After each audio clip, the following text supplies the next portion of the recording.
Ya, bahasan berikutnya tentang turunan parsial, kita akan membahas tentang turunan parsial yang dimana fungsi tersebut memiliki lebih dari dua variabel. Ya, jadi sebelumnya kan kita menurunkan fungsi secara parsial itu dimana fungsi tersebut itu hanya memiliki dua variabel gitu ya, yaitu misalkan f(x), y. Nah, untuk ini, untuk lebih dari dua variabel, ya itu berarti nggak hanya x y aja, katakanlah kita punya variabel x y z gitu ya, x y z dan w gitu. Nah, berarti ini ada 4 variabel gitu ya, ada 4 variabel, bisa juga 3 variabel. Kalau misalkan 3 variabel berarti um, katakanlah cuma x y z nya doang gitu ya. Nah, sekarang bagaimana cara menurunkannya ketika kita punya fungsi lebih dari 2 variabel.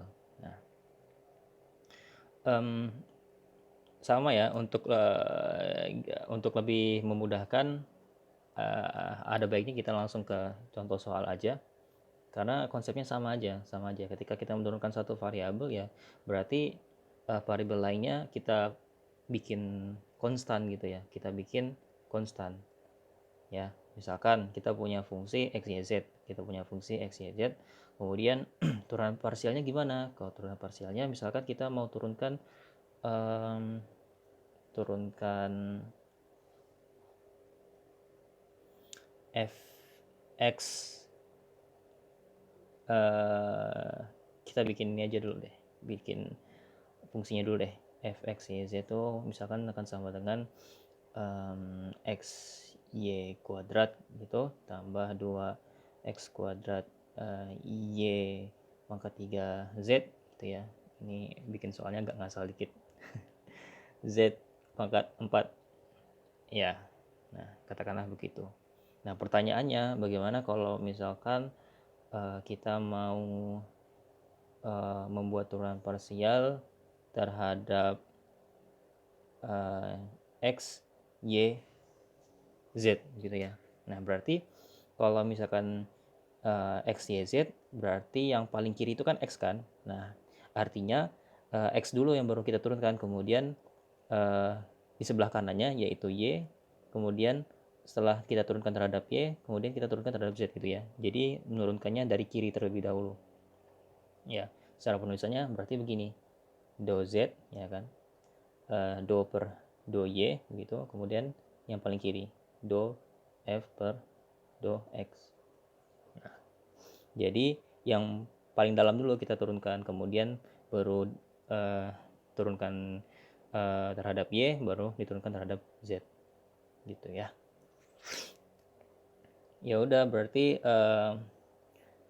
do z per do y, do f per do x hasilnya apa? Jadi ini kita turunkan terhadap x-nya dulu.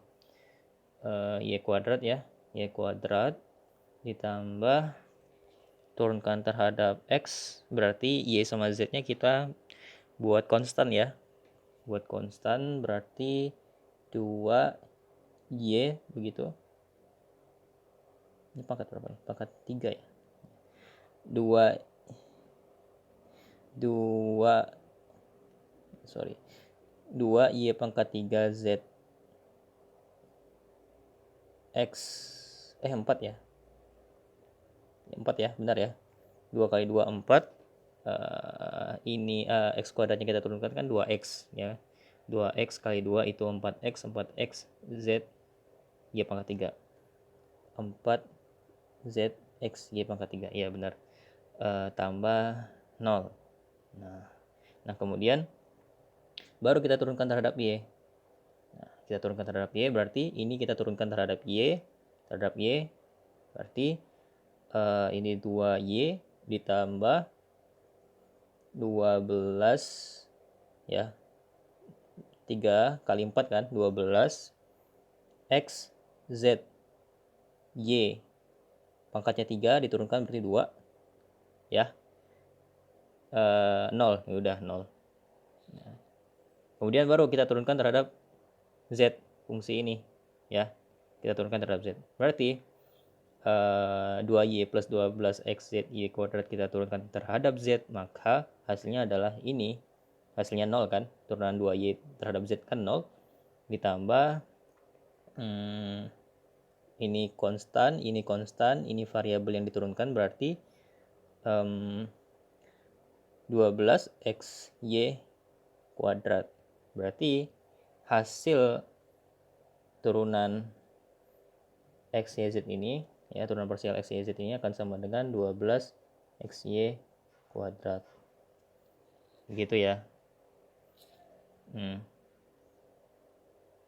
Itu contoh.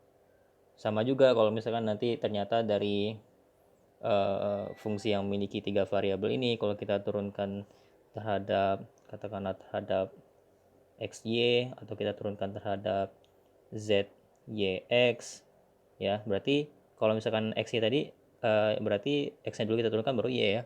Nah, kalau misalkan f turunan parsial zyx, berarti kita turunkan terhadap z-nya dulu fungsinya, fungsi ini kita turunkan terhadap z dulu, baru kita turunkan terhadap y, kemudian baru kita turunkan terhadap x, turunkan terhadap x ya. Oke. Kemudian kalau misalkan kita ditanya fungsi apa, misalkan pertanyaannya turunan parsial y zx, berarti kita turunkan terhadap y-nya dulu kan, baru hasil turunan terhadap y kita turunkan terhadap z, hasil turunan terhadap z kita turunkan terhadap x, begitu ya. Oke, jadi kita turunkan dari sebelah kiri dulu, secara penulisannya begitu. Oke.